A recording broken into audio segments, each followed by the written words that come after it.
नमस्कार, मैं हूं नारायण शर्मा और आप देख रहे हैं AINS न्यूज 24 चैनल। अब खबरें विस्तार से। प्रधानमंत्री के मन की बात के एपिसोड का प्रसारण आज हुआ, जिसमें उन्होंने विभिन्न क्षेत्रों से जुड़ी कल्याणकारी जानकारियों को देशवासियों से साझा किया। इस मौके पर छत्तीसगढ़ में प्रदेश के मुख्यमंत्री विष्णुदेव साय, विधायक गोमती साय, स्वास्थ्य मंत्री श्याम बिहारी जायसवाल समेत बड़ी संख्या में उपस्थित गणमान्य नागरिकों ने मन की बात का श्रवण किया।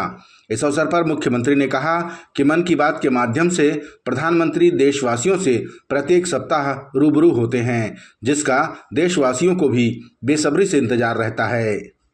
और इस दिन का सभी देशवासियों को बेसब्री से इंतजार रहता है कि सबको लगता है कि महीने का आखिरी रविवार कब आए, ताकि हम सब लोग माननीय प्रधानमंत्री जी से रूबरू हो पाएं। और ये मन की बात आज जनता और नेतृत्व के बीच रूबरू होने का सबसे बड़ा माध्यम बन गया है।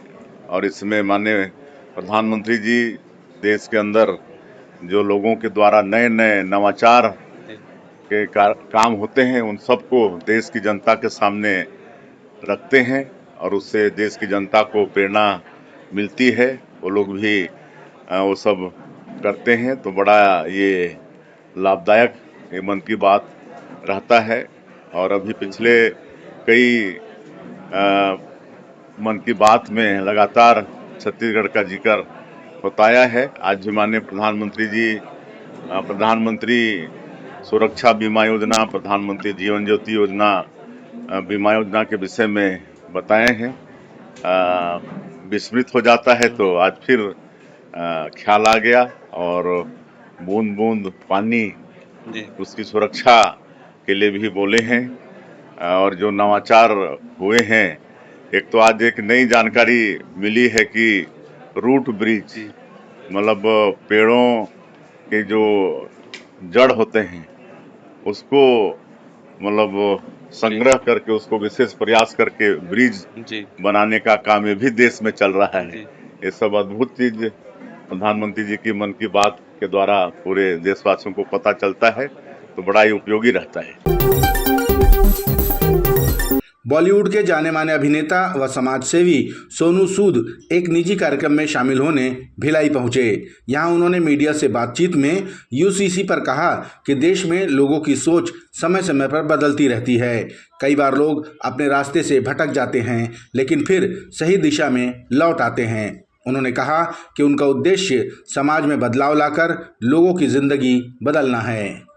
हमारे देश के अंदर अगर हम बात करें तो हर रोज सोच बदलती है। हम लोग कई बार अपने रास्ते से भटक भी जाते हैं और फिर वापस भी आते हैं। तो मुझे लगता है कि मैं हमेशा एक चीज़ सोचता हूँ कि जब मैं घर से रोज़ सुबह उठता हूँ, मैं ये नहीं सोचता कि मैं पंजाब से हूँ या भिलाई से हूँ या कहाँ से हूँ। मैं ज़िंदगी बदलने के लिए निकलता हूँ। तो बस यही कहूँगा कि जितने लोग हैं मेरे साथ जुड़े और हम मिलकर ज़िंदगी बदलें। छत्तीसगढ़ में लगातार धर्मांतरण हो रहा है, देखिए, मुझे लगता है कि एक अवेयरनेस जो लोग करवाते हैं किसी पर्टिकुलर रिलीजन के लिए, उस पर एक इंडिविजुअल का कितना असर होता है वो हम अभी इमीडिएटली नहीं कह सकते, क्योंकि अपने तरीके से जुड़ते हैं। बट हाँ, फिर भी जिस धर्म को बिलोंग करते हैं उसे आखिरी सांस तक उसको फॉलो करते हैं। छत्तीसगढ़ राज्य गठन के बाद पहली बार छत्तीसगढ़ स्टेट गैरेज कर्मचारियों का चुनाव संपन्न हुआ, जिसमें सभी सदस्यों ने अपने मताधिकार का प्रयोग किया। बता दें कि छत्तीसगढ़ स्टेट गैरेज द्वारा ही शासन के सभी अधिकारियों और मंत्रीगणों को वाहन उपलब्ध कराए जाते हैं। क्या आप यकीन करेंगे, राजधानी रायपुर में खुल गया है शुद्धता से परिपूर्ण, कम कीमत में अनलिमिटेड भोजन के साथ शुद्ध शाकाहारी श्री नारायण थाली। जी हाँ, यहाँ आपको मिलता है मात्र 170 रुपये में ऐसा स्वादिष्ट भोजन जिसका स्वाद आप कभी नहीं भूल पाएंगे। श्री नारायण थाली में आपको मिलती है 3 सब्जियाँ, दाल, कढ़ी, रायता, सलाद, पापड़, चावल, ढोकला, 2 प्रकार की चटनी, मीसी रोटी और गर्मा गर्म तावा रोटी, जितनी आप खा सकें, साथ में गुलाब जामुन भी। तो एक बार जरूर आइए और अपने परिवार के साथ शुद्ध भोजन का स्वाद चखिए। हमारे यहाँ जैन थाली भी उपलब्ध है। श्री नारायण थाली शॉप नंबर 75 शुभ कदम के बाजू में सिटी सेंटर मॉल के पास पंडरी रायपुर। Phone number 9094745545।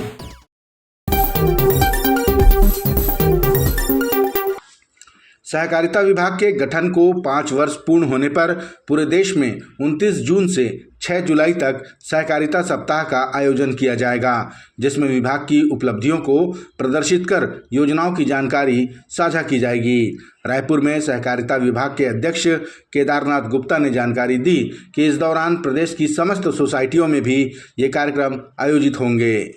ये एक सप्ताह का लगातार कार्यक्रम पूरे प्रदेश में 2056 सोसाइटियों में 2058 सोसाइटियों में मनाया जाएगा, जो 29 जून से 6 जुलाई तक चलेगा। इस सहकारी सप्ताह के रूप में पहली उपलब्धियां एवं योगदान को प्रदर्शित किया जाएगा। छत्तीसगढ़ में 2058 पैक्स सोसाइटी, जिसमें दुग्ध सोसाइटी, मत्स्य सोसाइटी, बुनकर सोसाइटी, अपेक्स बैंक, विपणन संघ एवं जिला सहकारी केंद्रीय बैंक द्वारा सहकारी सप्ताह के दौरान सहकारी ध्वजारोहण 29 तारीख को 2058 पैक्स में सहकारिता का हमारा एक ध्वज है, वो ध्वज का ध्वजारोहण किया जाएगा और उस ध्वजारोहण कार्यक्रम में अधिक से अधिक कृषक भाइयों को, ग्रामीणों को बुलाकर सहकारिता क्या है, सहकारिता से समृद्धि में कैसे बढ़ा जा सकता है, इस पर ध्यान आकर्षित किया जाएगा। इस पर गोष्ठी का भी आयोजन किया जाएगा। जांजगीर चांपा जिले के बलौदा थाना क्षेत्र के डोंगरी कोरबी में भारतमाला सड़क पर आज तड़के एक भीषण सड़क हादसा हुआ, जिसमें सुबह मॉर्निंग वॉक पर निकले 3 ग्रामीणों की मौत हो गई। हादसे के बाद वाहन चालक मौके से फरार हो गया। मृतकों में दिलहरण दास वैष्णव, केदाल बरेठ और संतू यादव शामिल हैं। घटना के बाद घटनास्थल में लोगों की भीड़ जमा हो गई। पुलिस ने घटना की जांच शुरू कर दी है।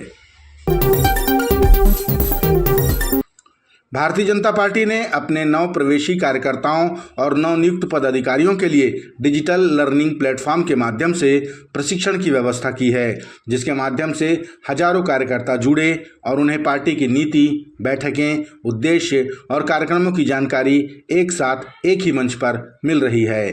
प्रदेश अध्यक्ष किरण सिंहदेव ने इस डिजिटल प्लेटफॉर्म प्रशिक्षण को काफ़ी कारगर बताया। नहीं, इसके माध्यम से हमारे वे कार्यकर्ता है, क्योंकि एक बहुत बड़ा समूह है हमारा। 479 मंडल है, ऐसे 27,000 के आसपास के हमारे मतदान केंद्र हैं। हर मतदान केंद्र की संख्या लें तो इस डिजिटल लर्निंग प्लेटफॉर्म के माध्यम से हमारे 90,000 हमारे कार्यकर्ता प्रशिक्षित होंगे, भारतीय जनता पार्टी को समझेंगे। जिन्होंने पहली बार प्रवेश लिया है या पहली बार पदाधिकारी बने हैं, एक हमारा जो 3rd लेयर का जो टीम है वो बहुत जल्दी टेक ओवर कर रहा है। तो इस दृष्टि से वे पार्टी को समझे, हमारे संगठन की गतिविधियों को समझे, हमारे कार्यक्रमों को समझे। भारतीय जनता पार्टी जिस सिद्धांत के आधार पर इसका गठन हुआ, कब हुआ, उसका इतिहास, इस तरीके से हमारी कार्य पद्धति, हमारी योजना, सरकार के कार्यक्रम, ये सारा चीज़ उसमें इंक्लूड रहता है हमारे आने वाले कार्यक्रमों को दृष्टि से। तो सभी बूथों में आज ये कार्यक्रम चल रहा है। ये 6 जुलाई आदरणीय हमारे श्यामा प्रसाद मुखर्जी जी की पुण्य जयंती है और सबसे बड़ी बात है 125वीं जयंती है, वो तक चलेगा पूरा कार्यक्रम। न्यू प्रेस क्लब भिलाई नगर के प्रेस से मिलिए कार्यक्रम में दुर्ग जिले के एसपी और कलेक्टर शामिल हुए। कार्यक्रम में एसपी विजय अग्रवाल और कलेक्टर अभिजीत सिंह ने जिले में कानून व्यवस्था को लेकर अपने अपने मत रखे और पत्रकारों के सवालों के जवाब भी दिए। अतिथियों ने मीडिया को लोकतंत्र का मजबूत स्तंभ बताते हुए पत्रकारों की सकारात्मक भूमिका की सराहना की। ये थे आज के प्रमुख समाचार। आप देख रहे थे हमारा लोकप्रिय यूट्यूब चैनल AINS न्यूज़ 24। अब हमें इजाज़त दीजिए, कल तक रोजाना की ताज़ा खबरों के लिए आप देखते रहिए हमारा लोकप्रिय यूट्यूब चैनल। हमारे यूट्यूब चैनल को लाइक, सब्सक्राइब और बेल आइकॉन का बटन दबाना ना भूलें। नमस्कार।